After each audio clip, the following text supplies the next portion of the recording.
Okay, we're up in the attic here, and we've got some passive, some people call them turtle vents, passive exhaust vents.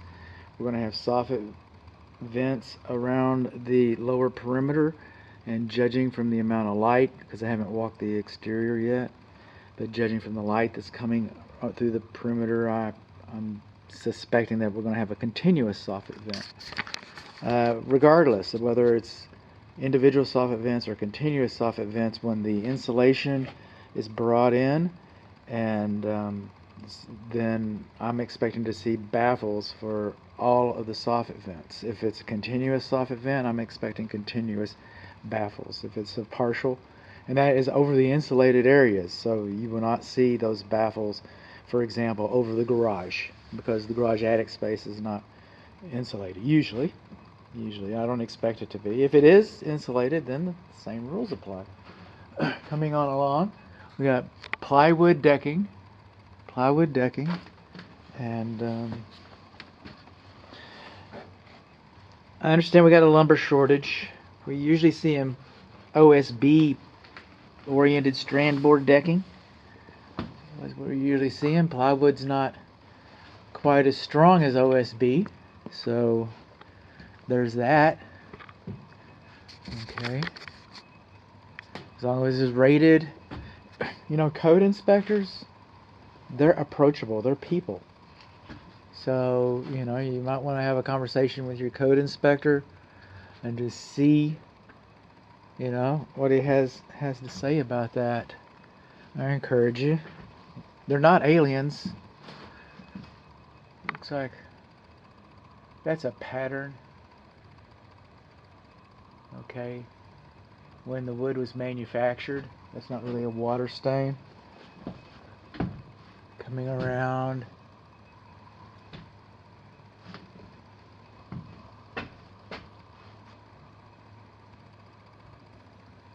Maybe I'm imagining things. Okay, I do that. I'm an imaginer. Okay, right up here, if you'll see these boards going across here, right there. It's called palm bracing, right there. And a lot of home inspectors get upset about that. And I understand that. Palm bracing, but there isn't a code about palm bracing. It's a construction method by mass producing builders of mass produced homes. And it saves a lot of measuring, and as long as it's supporting the load path, then that's fine. And then people say, some home inspectors go, well, what about uplift? Well, that's what these purlins are for.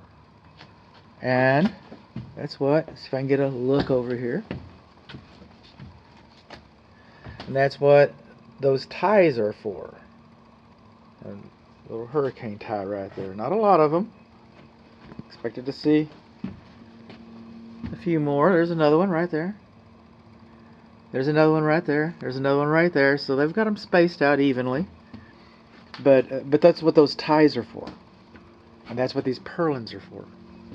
So, whereas there's not a problem with palm bracing, I choose to inform my client about it so that when the house is being sold again and another home inspector follows me, they go like, palm bracing? And you're like, why didn't Bud catch that palm bracing? Because it wasn't necessary is why I didn't catch it. It's because there's not a code. You can't show me a code.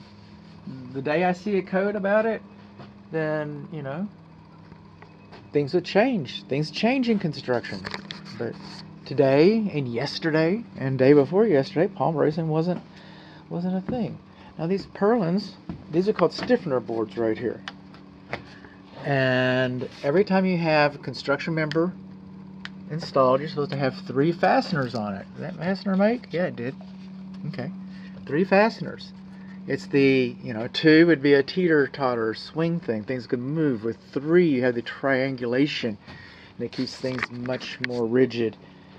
And over here, our third, and I don't have my pink paint. I didn't bring my paint up here.